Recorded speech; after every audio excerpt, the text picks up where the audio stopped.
let's get to our last topic right here. What is it, boy? Caitlyn Clark. Coach Staley, Dawn Staley, had an interview with Mike Tirico the Great. And it just sounded like they have a little bit of regret. A little bit of egg on their face. Not much. Just a little glam slam. Too sunny side up. Oops.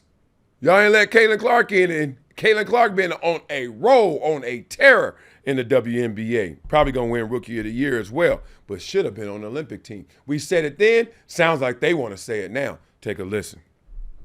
The U.S. women will figure it out as they start their play tomorrow. Obviously, the heavy favorites haven't lost a game in 32 years. There was so much conversation on should Caitlyn be on the U.S. women's national team. You were part of the selection group. Mm-hmm. Give me your read on that now that we've got a little bit of time and we can get into some clear air to see what happened. Right.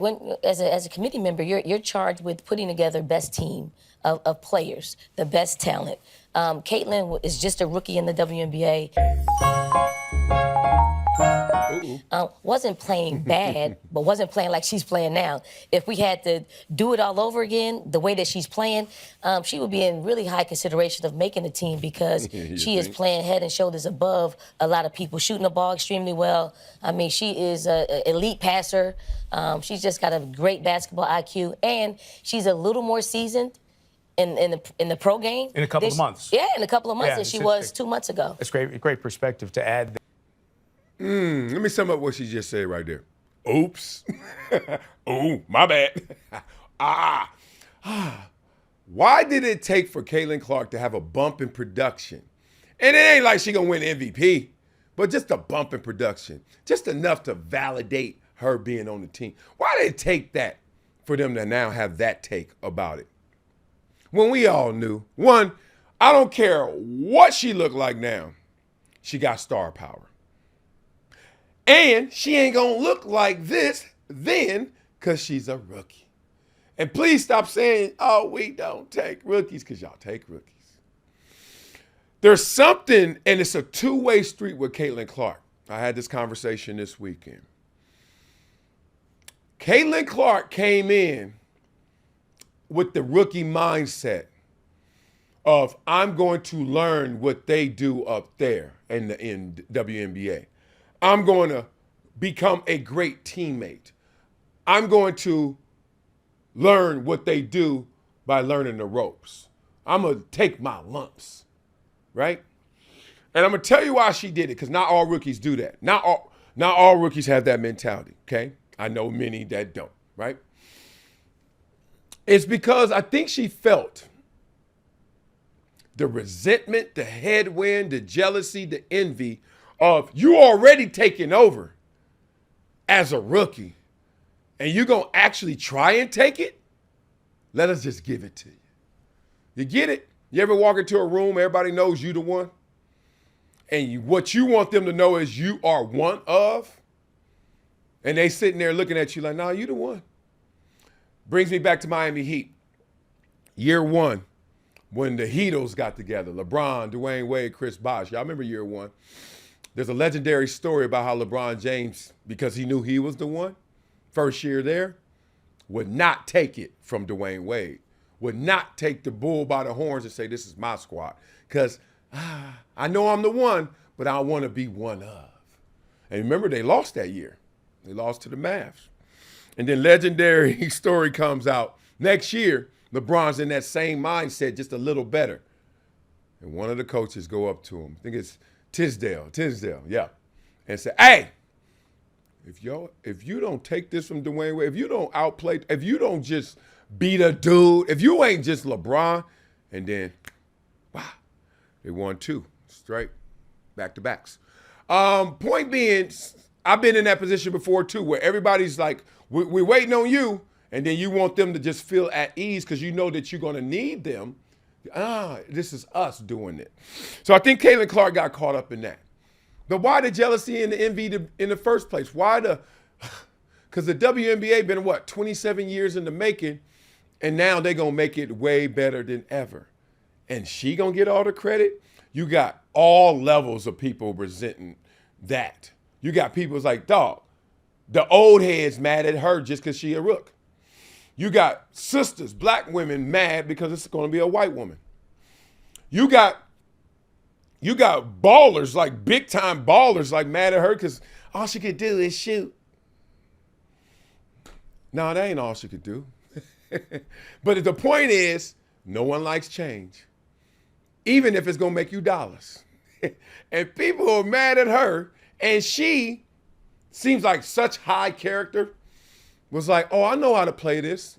Ease my way into it. Ease on down the road. And now there's regret. Because damn it, who was watching the women go for their 8th Olympic gold medal in a row? They haven't lost in 32 years a game. Who watching it? I'll wait. I'm watching archery first. I'm watching equestrian. Who's watching it? But everybody would have been watching it. If Caitlyn and Angel Reese would have been there. Don't even get me started on Angel Reese, because I think it should have been a package.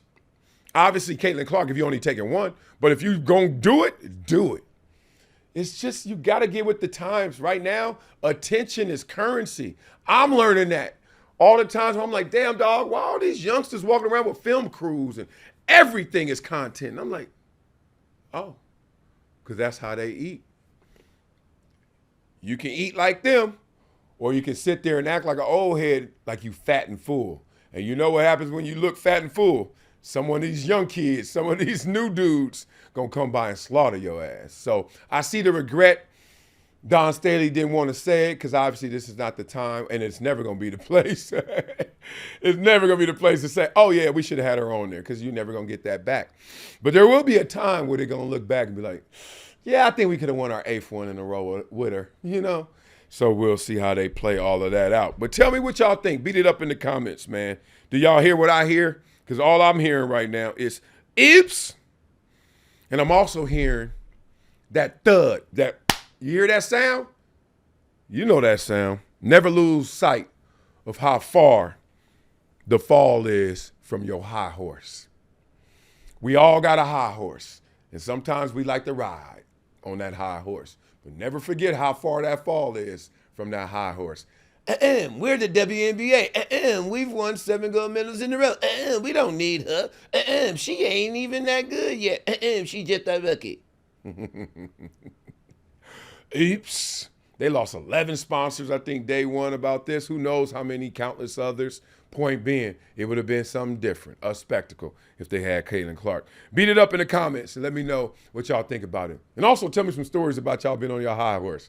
I know y'all cocky too. I want to hear it. All right, that'll do it for today's episode. Never shut up. All right, baby. I'm about to go golfing. Yeah, I'm about to go golf in the Urban League. But it's an Urban League golf tournament in the suburbs. I told you, inclusion. You got to love it. Have an amazing day. I know I will. Oh, man.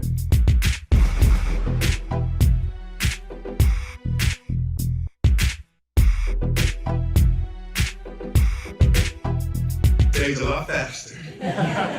Oh, I'm so honored. I'm so inspired to be here, and thanks Shine Global for this award, to be recognized for doing the right thing, to be recognized for doing good things, and trying to inspire others for their own greatness. I'm just a kid from Compton who, at an early age, had to look inside to find my opportunities, because on the outside, there were so many whispers and sometimes yells of, I couldn't make my dreams a reality. And thought that was very unfortunate, but I was thankful that I never internalized that chorus that was around me. I was a kid that understood that you had to be greater than your greatest excuse. And I had a lot of excuses. I had a lot of reasons to have self-doubt. But I was able to develop my inner power, discover that inner power, and make sure that I showed the world exactly who I wanted to be. And it was really simple for me. It was to make my dreams a reality. There was nothing more to it. And as I now stand here, just a few miles from where I grew up, where that adversity still is strong, and as we see through these movies, that it's worldwide, not just in our locale. You see the suffering, you see the gangs, you see the drugs, you see the poverty. And there's always one common escape. It's that inner power, it's that ambition. It's having a voice that's louder than those surrounding voices. And I'm on a mission, a global mission, to make sure that that inner power inspires all to not only give, but to receive the blessings that come from giving. And I'm up here right now as a guy who's challenging everyone to give their 3 T's. That's time, that's talent, and that's treasure. Human capital, financial, whatever it may be. Let's invest in each other because we all have to coexist here together. And as I look around and I have a foundation that really inspires these kids to become their greatest version of themselves and to look in the mirror to make sure that they're greater than their greatest excuse. It gives me my greatest passion. I was a kid who wanted to be a school teacher, but because of my height, weight, and speed, I became a football player. So I took that helicopter ride up as high as I could, but as I was ascending, I never forgot that I was once one of those fork-in-the-road kids who was shot at many times, who had to navigate around adversity every single day, who had to waste so much of his brain power just trying to get home every day. And so many experiences that sometimes you become desensitized to. But in reality, that is someone else's reality.